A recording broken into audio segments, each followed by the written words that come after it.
Hi guys, and welcome back to the channel. Today we're diving into an inspiring look at your finances, straight from the Bible. Whether you're new to managing your finances or looking to reach financial goals, these biblical principles can help you reach your financial goal and wealth while staying rooted in your faith. Let's explore 7 powerful Bible verses that will teach us about creating wealth and prosperity in a way that pleases God. Let's get into it. Our first verse is Proverbs 10 and 22. It tells us that the blessings of the Lord brings wealth without painful toils for it. This verse shows us that true wealth is not about working ourselves to exhaustion. While hard work is valuable, this verse reminds us that God's blessings bring a type of wealth that isn't solely reliant on our work or our efforts.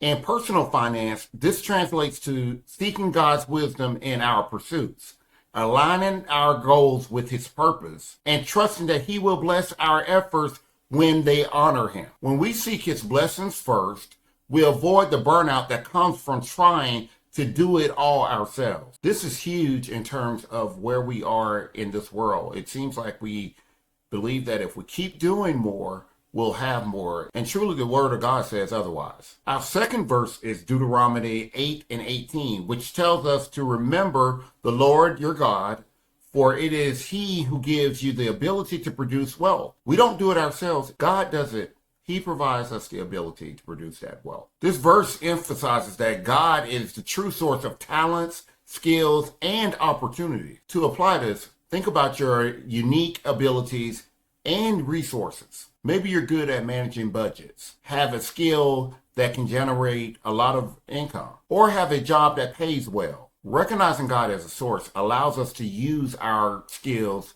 wisely, leading to prosperity, which aligns with God and His purpose. God is the source, guys, and not our jobs and our skills and our family and all those things. Our next verse is Proverbs 3:9 through 10. This tells us to honor the Lord with your first fruits of your crops. Then your barns will be filled with overflowing. Here we learn the principle of giving back or giving tithes. When we prioritize our generosity, we're putting our trust in God's ability to provide for us. Honoring God with our resources shows gratitude and keeps our hearts from being attached to money alone. Financially, this can look like setting aside some money for charitable organizations or setting money aside just to support others. This act of generosity has a way of multiplying blessings, both materially and spiritually. I know many of us have heard that it's better to give than to receive. Also, it's a blessing to be a blessing. Our next verse is Matthew 6 and 30, which says, "Seek first His kingdom and His righteousness, and all these things will be given to you as well." This powerful verse reminds us to keep our priorities straight.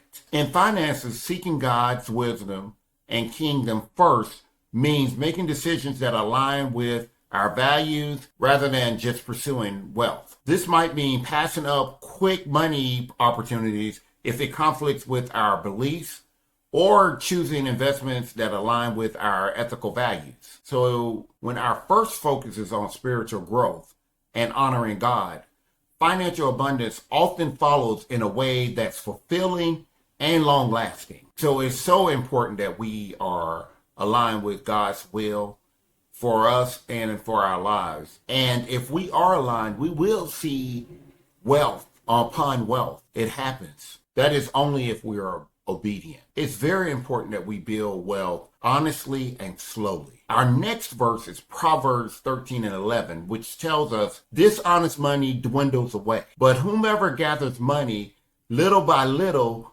makes it grow. This verse highlights the importance of patience and integrity in wealth building. In today's fast-paced world, get-rich schemes are tempting.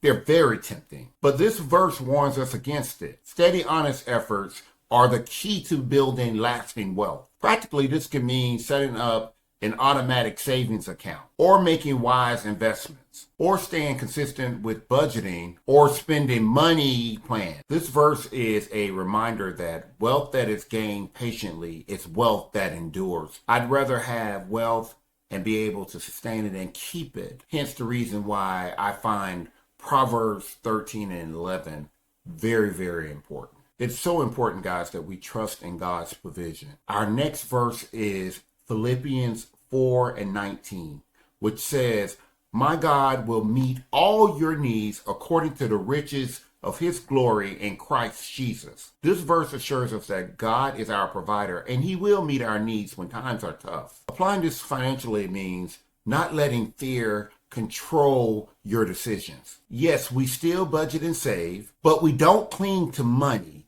out of fear. Instead, we trust that God will provide what we need. This perspective brings a sense of peace as well as freedom, even in uncertain financial times. We should take refuge in knowing that God will provide all of our needs. And when we start believing that, then we will gain wealth beyond measure. And our last but not least verse has to do with the abundance for every good work. That is Corinthians 9 and 8, which says that God is able to bless you abundantly. So in all things and all times, having all that you need, you will abound in every good work.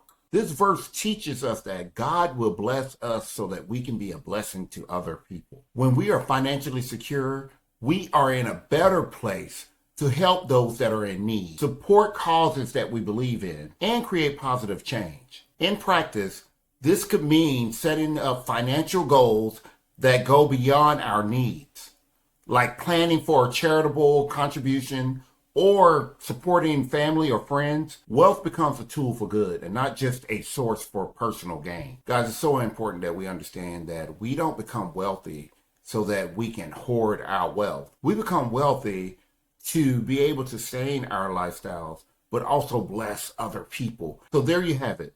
7 powerful Bible verses with practical applications for building wealth. From trusting God's provision and practicing patience to honoring him through generosity, these verses provide a foundation for financial success that's rooted in faith. Let's remember that true wealth isn't just about the numbers in our bank accounts.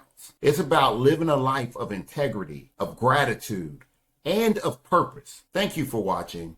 And if this video inspired you, please give it a like and subscribe for more financial advice. And before you go, I want to leave you with a question, and by all means, comment below. But what's a biblical principle you follow in your financial life? I'd love to know. Let's keep the conversation going. Until next time.